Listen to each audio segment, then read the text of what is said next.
All right, shout out to the fam. Appreciate y'all for being in the live on this one, man. Much love to the fam. Shout out to FanDuel, the official sponsor of the Sports Coma. Get all your prop bets in at FanDuel. And this one, man, we're going to be doing some reaction. Kellen Moore, head coach Kellen Moore of the Saints, appeared on Rich Eisen to talk about the draft and other things. Let's kind of react to this live. Here we go. Y'all hit one in the chat if y'all can hear it. Also hit the subscribe and share as well. Here we go. Here on the Rich Eisen Show, our radio audience has just returned here on the program after your second draft as a head coach. The 8 minutes, did that feel like cardio? Like going? It was quick. It was good. I loved it. You did like it. You liked it? I love it on our side of it. I don't know if everyone else loved it, but yeah, let's just keep this thing moving. Why? It's because you knew Jordan. It's sort of as soon as you saw Jordan Tyson on the board, that was it. It's a wrap. Yeah, it took us about 5 seconds. As soon as Jordan Tyson was there, everyone looked around and said, "All right." So, hey, we had the 8th pick, and we've gone through every scenario up to that point. I mean, we were pretty much just, hey, how it played out. We knew what was going to happen. Was Mickey even sitting around saying, "Hold on a minute, let's see if the phone rings"? Hold on, did that happen? Damn it! Hold on. What's he doing? Well, you know how. Speaking of hold on. Y'all know how these ads be. Yeah, but he said as soon as he seen them, they had a lot of smoke going on, too. A lot of people wanted Caleb Downs. I get that, man. I see Caleb was kind of saddened by that.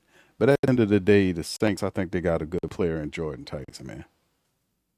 Oh, no. We were pick and stick right there when Jordan became available. Well, and I appreciate the sensibility about that. But I'll ask you anyway, what did you like about him? Why were you just so, this is our guy, as soon as he's there, we're taking him, end of story?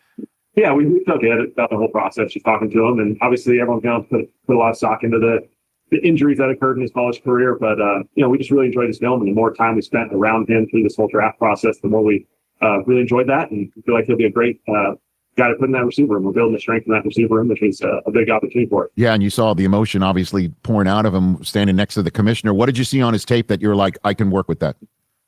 Yeah, his versatility, I think, is huge. He can play all over the field, plays a number of spots. I think his release plan, his ability to attack the football, he just does everything right. So, hey, he's coming to this league. He knows he's got to grow and get better. But I love, even his willingness to get into the blocking, even perimeter. So, we got the right kind of guy. Yeah, I hear you. And so when you're moving along, you use your next pick on a defensive tackle. You shopped at the Georgia store for your next 2 picks. Exactly. What'd you like out of Kristen Miller here? Yeah, just a really, really talented player inside. Love his energy, love his juice. I mean, you get to know the Christian a little bit. He's had a huge impact on that program. So, hey, I'm a quarterback guy. I know, hey, you put a bunch of big guys inside and, push the pocket. It makes it hard on these quarterbacks in this league. And so his ability to stop the run and push the pocket in the pass game will be a benefit to us. And then we've already mentioned Oscar Delp. You took a guard out of Auburn and Jeremiah Wright, and then you stopped at the sibling store here. Next up, you got you got Trey's brother Bryce, and then obviously Sonny Styles' brother Lorenzo Jr. Let's walk one by one here. What does Bryce Lane bring to you at the wide receiver position, do you think? Yeah, Bryce. He Rich Eisen did the same thing I did. I call the man Bryce Lane as well, and Rich Eisen did the same damn thing when we first announced his call. It really became a pleasant surprise for him to still be available at that point. Felt like his juice and his speed obviously shows up on film, and coming from a really good program in North Dakota State, he's got a great experience there. And so we'll bring him into this receiver room again. We felt like, hey, it's a great opportunity to double down on receivers, build a strength for our program, and so we were really excited about getting him. And so that was great. And then with Lorenzo's got such a unique experience. He played receiver, transitioned to defense.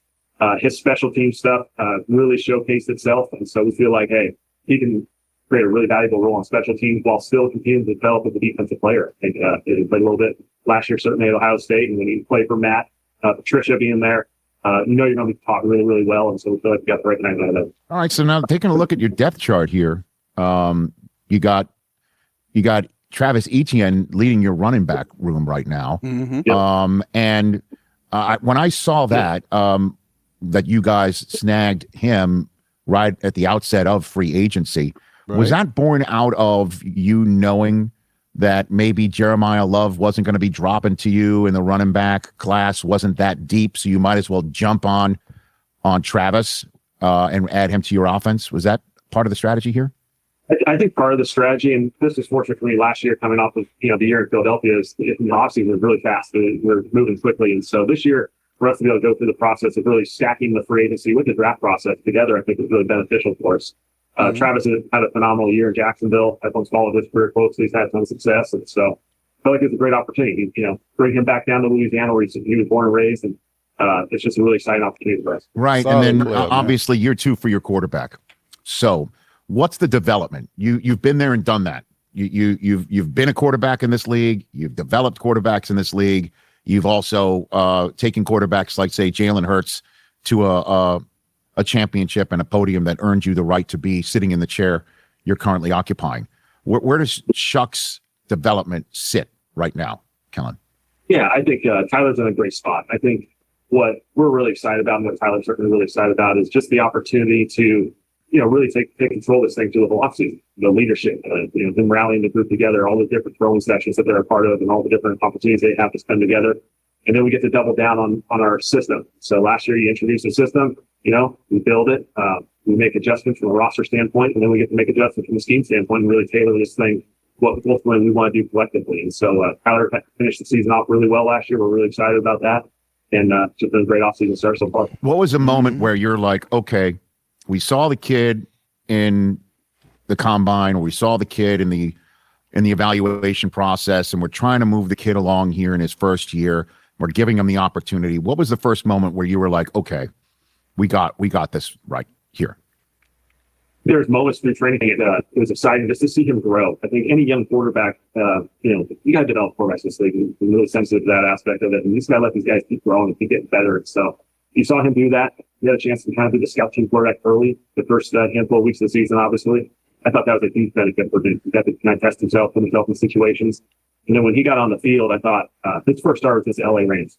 One of the best teams in our league last year, will be again this year. And so, they got after it pretty good. And he hung in there all the way to the end. I thought that was credit to him. When the next week we went to Carolina, we won one game so far in our season at that point. And he hung in, played against those guys. He made some big time third down throws, off schedule plays. We kind of played off schedule and scrambled a little bit. I felt like that was like a big time moment for our entire program. How much of your experience at the quarterback position and your journey that took you from Boise State to the Lions? If I'm not mistaken, you were in the same quarterback room as Dan Orlovsky when you first arrived in the league, right? Yeah. Obviously, you have taken different positions in the NFL world right now. But how much of your experience do you bring to bear when you're talking to someone like Tyler Shough and bringing him along?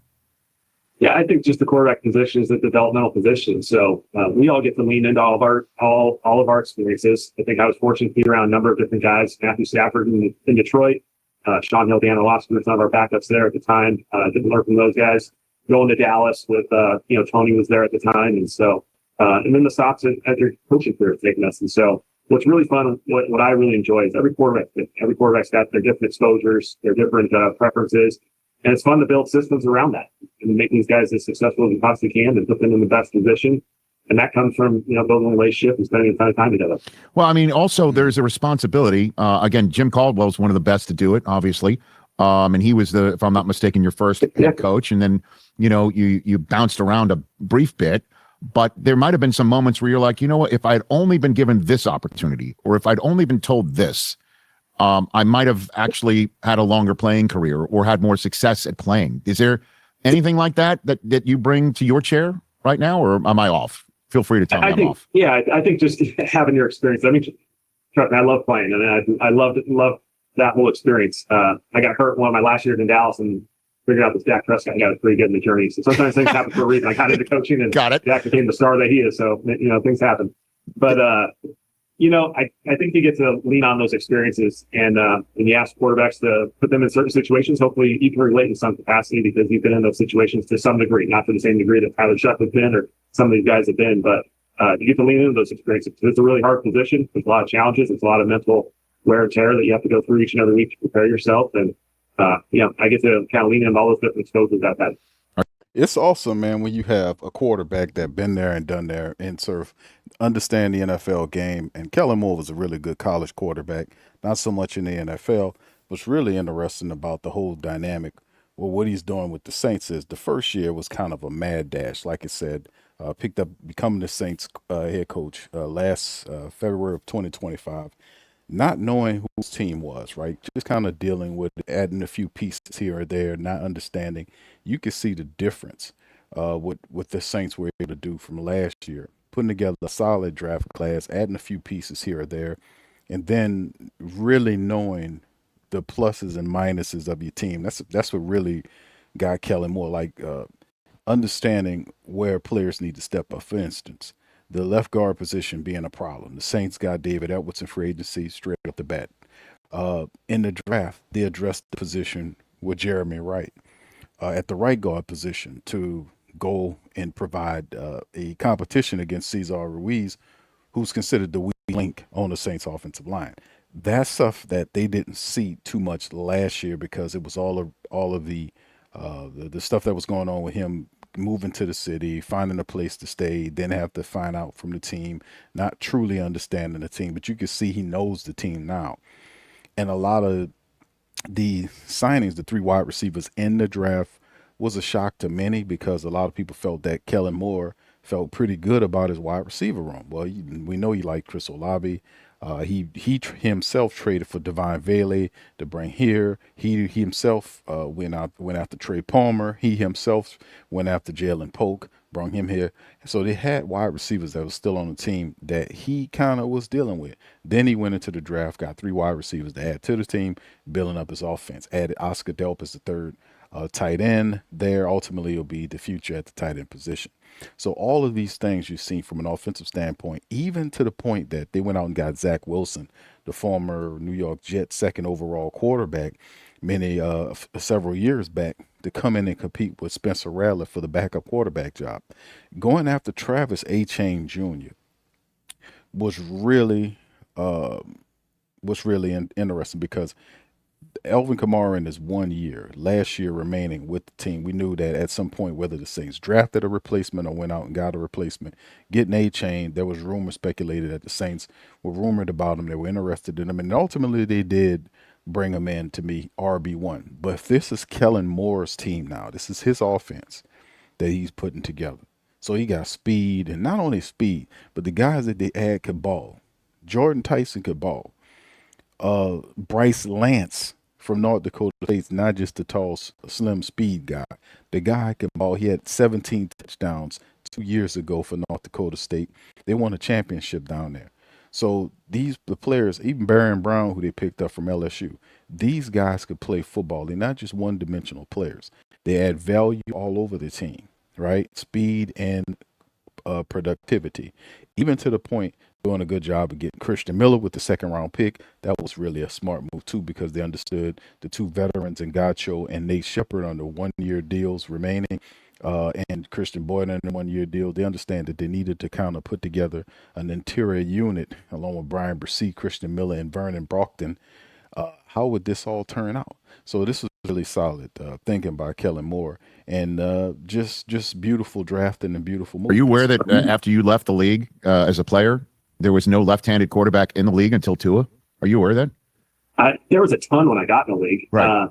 And then I think all these guys got smart and went to baseball and went back into pitching and hitting and all that good stuff. But we're bringing them back slowly but surely. We got a couple. Yeah, but the lefties in baseball are crafty. That's what we refer to lefties in baseball as crafty, not exactly. Unicorns like they apparently are in the NFL. So, what would you tell Saints fans about a level of expectation for this season? All right, sorry about that, fam. We got some of the ads. We got to deal with it from time to time. But yeah, very interesting. We'll see what Kellen Moore's thought process on what he tells the team. So the expectations are definitely elevated because of the moves they're making. A lot of people feel like it's the Saints finishing worse in the NFC South, and it's about time they go from worst to first. Here we go. Obviously, there's excitement. There's excitement. There certainly should be. I think the way our team finished last year and the acquisitions they've made, we're still growing. We're still developing. We've got a lot of young guys that get on the field. And so, we'll just continue to go from that standpoint. But, there should be a lot of excitement. We're excited about the group that we have and, can't wait to get out on the field and start working. And what about fans that are, hoping to see Cam Jordan or Alvin Kamara on your roster this fall? Yeah, we love those guys. These guys have meant the world to this organization. And, we'll continue to go through that process. A lot of times what happens is we spend so much time talking about our side of it. Well, players have sit and snake on their side of the too. Certainly Cam's, in that boat. So, he had a really good year last year. Alvin got cut short just because of an injury, unfortunately. And we were playing good football at the end. And so it's a bummer that, he's going to experience that part of it. But, both those guys in the world, we love those guys. And hopefully they're back and we'll see what happens. All right, Kellen, really appreciate. Real slick dude, man. Kellen Moore, real slick. He said that exact same response several interviews ago when asked about it. It's a prepared response, very smart, very politician-esque answer. We love those guys. We'll wait and see. It's a wait and see approach. The reality is the Saints sent the offer to Cam Jordan. Cam rejected the offer, said, no, I want this. Saints says, no, well, this offer stands, right? They don't have an infinite supply of money. I just showed the Family's on the previous stream. We got about $11 million in cap, just under $11 million in cap. And as far as Alvin Kamara is concerned, that's in his hands. Alvin could remain on the team in the final year. He has to take a pay cut to remain with the Saints. If he doesn't, there's a chance that he probably won't make it to the training camp because it's something, like I said before, rumor, word on the street, just me putting it in and picking up pieces here and hearing people telling me that is connected. The Alvin Kamara monetary situation is connected to Chris Olave because the Saints' next big move is to re-up with Chris Olave. I know a lot of family members saying Q99. I think the Saints drafted Jordan Tyson 8 overall as an insurance policy. You very well could be right, whether that is an injury insurance policy or the fact that it could just be a replacement policy, and the Saints could elect to trade Chris Olave. I don't know why they would do that right now because they don't know with Jordan Tyson. He's phenomenal in college, but can he have that same level of production in the NFL? A lot of people say yes, that's yet to be determined. Only one receiver on the Saints wide receiver room right now has put up big numbers year after year, and that's Chris Olave. So he definitely, in my estimation, deserves his payday. And according to what they're saying, that the Saints won't ultimately want to pay him that paper. Now, how that happens, there's stuff that has to be determined because the Saints simply don't have that kind of money right now to pay him. They got to finagle and do some stuff. Like I said, they got just under $11 million under the cap. There's the Cesar Ruiz restructuring. Perhaps they can restructure Cesar without putting void years in his contract. Divine Gacho, maybe he could be a cap casualty, as well. I mean, with Christian, you got to look at it. With Christian Miller, the second round draft pick here, you got Nate Shepard and Divine Gacho. Gacho has like $6 million on the final year of his contract. Maybe he can be a cap casualty as well. With Miller being here, it kind of makes Divine Gacho maybe you release him to free up, to get more money. How about Isaac Yiadom? Does the new cornerback we just picked up from the Browns, does he make Isaac Yiadom, who's making more money than I think he deserves based on his production? Does that mean that he is a person that they're looking at to get on up out of here? These are some of the questions that need asking. Like I said, Kamara stays if he takes the cut. If he don't, he probably won't. Cam Jordan, the Saints not willing to go beyond the price that they gave Cam. And Cam said basically in so many words, the Saints offer was disrespectful. He didn't say disrespect, but he mentioned respect in terms of when mentioned, he didn't give a price tag, but he talked about respect and all this kind of stuff, meaning like whatever they did, it was disrespectful. If he's talking about respect, you got to put it together. But the bottom line is outside of that is we'll see how it all works out. Like the Saints have Tyree Wilson, they picked up with the 5th round draft pick. They brought in Anthony Jennings, and they'll probably add a few more pieces here or there. But in terms of big money acquisitions going into the remaining aspects of it, I don't see that happening. The only really big thing I see is possibly the Chris Olave extension happening. We'll see what happens with Alvin Kamara. Those are still questions we thought that the Saints will have answers to post-draft. And remember, there's still, $7 million of the money that you have to use to sign your draft picks, all this kind of stuff. So, I mean, it's still stuff that happens over the next couple of months that we'll just have to pay attention to. And trades can be had. Now, we know Kamara more than likely refuses to be traded, he'll probably resign. But the reality is we don't know what's going to go on there. We just have to monitor it and watch it. But outside of that, Kellen Moore and the Saints have done a terrific job in putting together these really awesome these last couple of drafts, and the signings have been really cool. Really good to see that. So what do you guys think? What do you guys think about Kellen Moore? What he's done this year? Do you like the call? Do you like how he's done things? What do you think about the Elvin Kamara situation, the Cam Jordan situation, the Chris Olave situation? Let me know in the chat. Chime in rather in the chat and let me know. Shout out to FanDuel, the official sponsor of the show. We appreciate FanDuel for sponsoring the show. Y'all go to FanDuel for all your prop betting. Still a lot of stuff going on in pro sports, whether it's basketball or racing, whatever. FanDuel got you covered. Also, there's a great deal of people that listen to the Sports Coma that are not subscribed. Please feel free to subscribe to the Coma. Hit that subscribe button, man, and the notification bell, and I'll do the rest with all the notifications. This is what I got for y'all today. Y'all fill in the chat. Let me know what y'all think, and I'm going to holler at y'all on the next one. Much love, peace, and who that to you? Who that say they gonna beat them Saints? Who that? Who that? Who that say they gonna beat them Saints? Who that?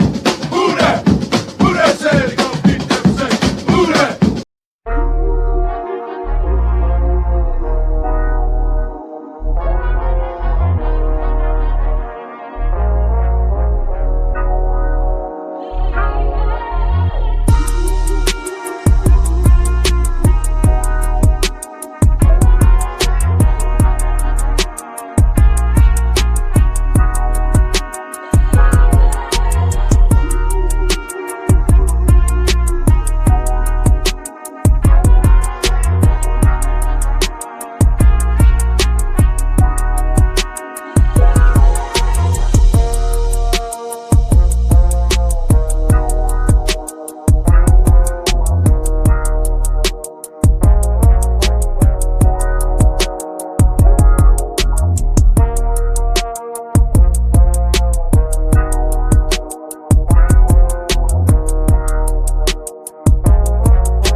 Hey, New Orleans! Whether you're catching up on Saints news at Jackson Square, checking Pelicans scores in the Garden District, or staying updated on LSU while grabbing coffee in the French Quarter, there's one place that keeps you connected to everything that matters in our city. From Bourbon Street to the Superdome, from Preservation Hall to the Riverfront, New Orleanians are staying in the know with thewhodatdaily.com. Your daily source for Saints, Pelicans, LSU, and all the sports, music, and culture that makes our city special. At work downtown, at a game in the Dome, or just relaxing by the Mississippi, wherever life takes you in the Big Easy, you can stay connected. Because when you're from New Orleans, you don't just live here. You stay in the NO. That's stay in the know. Visit thewhodatdaily.com and never miss what matters most to Who Dat Nation. Welcome to the Pro Shop, where we create authentic NOLA-inspired clothing for men, women, and children. From Saints jerseys to Pelicans gear, everything's crafted right here in New Orleans. Whether you're shopping the Pro Shop, the Pel Shop, or the Pro Shop Kids, we've got your whole family covered with genuine merchandise that represents our city's spirit. Check for links in the description section below or in the chat.